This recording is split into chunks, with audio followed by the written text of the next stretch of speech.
Welcome to Tungsten Tales, ladies and gentlemen. We're at Nottingham, showroom of Unicorn here. We have Gary Anderson, the new world champion. Gary, how's it been? What's been happening? Everything, you know. I've not actually had time to think about it. It's been hectic, you know, here, there, and everywhere. Yeah. But I think once everything's done, I get a couple of weeks off. I'll sit down and think about it. Think about what happened. You've got the replica trophy, the Sid Waddell trophy, looking nice. Yes. So lots of polishing going on there. Oh, yeah. Pride of place. Yeah. The original one, that's quite big. It's a lot to carry, isn't it? It was. I was surprised when I lifted it as well. It's about 28 kilos, you know, so I was a bit shocked. Thought I'd give myself a hernia, you know, but I managed to lift it, and I'm glad I'm not carrying that about. No. Well, going into the World Championship, obviously the odds were tumbling down for you. I mean, you come into like 6-7 to 1 favourite, so obviously something had been happening. We know you'd obviously done so well on the tour, and of course you won the Players' Championship at Butlins. How did you fancy yourself? I did, you know. I was, like you say, Butlins, played well the whole tournament, you know, so confidence was high and practicing was going well. Yeah. And I was looking forward to it. Yeah, and of course you'd won the Players' Championship 20, Pro Tour 20, so he was on a bit of a roll, and then Scott Kirchner in the first round. The average wasn't superb, the checkouts weren't superb, but you got through, I think 3-1, so memories of that game? Yeah, it was. I mean, I've never met Scott, you know, and I was speaking before the game, what a lovely man, you know, proper gentleman.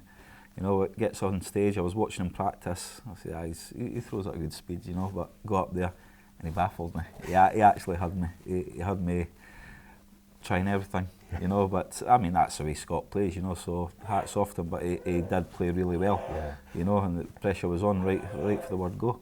Yeah, and then so you got through that. Then you've got a Christmas break. So did that dent your confidence at all? Scott did. Yeah. Scott actually killed me. You know, he's my confidence was gone. I was thinking, oh God, it's not going right. You know, like you say, Christmas break. I think it was 8 days before my next game, and it's hard because it's like starting again. Yeah. First round's always the hardest in any tournament. Yeah. And it's like starting from scratch again. Yeah. You know, it's hard to get back into it. Yeah, and then of course, like happened in the Players' Championship, you've got another world champion, Jelle Klassen, in the second round, and I think that was last game on a Saturday evening. We've seen Mr. Chisnell, he'd gone tumbling, and all of a sudden you're 3-1 down, you're 2-1 down, and something happened. There was a big bullseye checkout there, if you remember it. 84, I think it was, and I think Jelle was sitting on 89, so he could have probably had a 2-dart finish if I'd missed, you know, but I've known Jelle since he was a very young lad, you know, and he was a great talent there. He's kind of fell away for the wayside a bit, but the last, I reckon, 5-6 months, he's been coming really back strong, you know, how I know he can play. I knew Jelle was going to be a hard game, you know, but he throws at a pace that I like. I mean, that's it, rat-a-tat-tat, you know, it's a good pace of the game, and I think people enjoy it as well.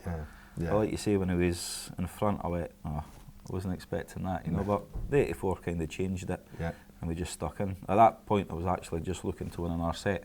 You know, it would have looked better with 2 sets on the board instead of 1. So that shows what you're thinking, Looking at, I mean, basically, you're 103 average, Jelle average over 100 as well. That was tough. So that after that game, you've survived that. You think, so confidence, you must be thinking, hey, there's, you know. Confidence was back up. You know, I was back playing well, and I was looking forward to the next one. And I think you finished that game with a 12 and an 11 darter. So under pressure, you're starting to play.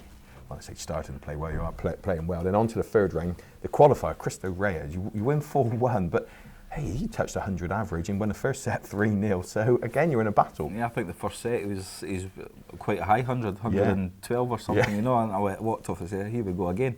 You know, he played fantastic. You know, he really did. And like I say, the first set I was, oh no.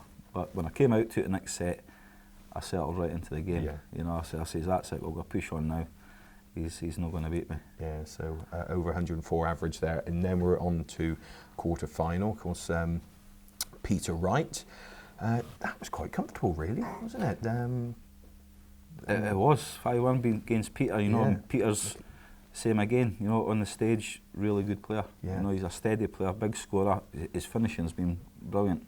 You know, big thing in Peter's darts the last few months is the big checkouts. Give him a shot at 137, he'll take it out.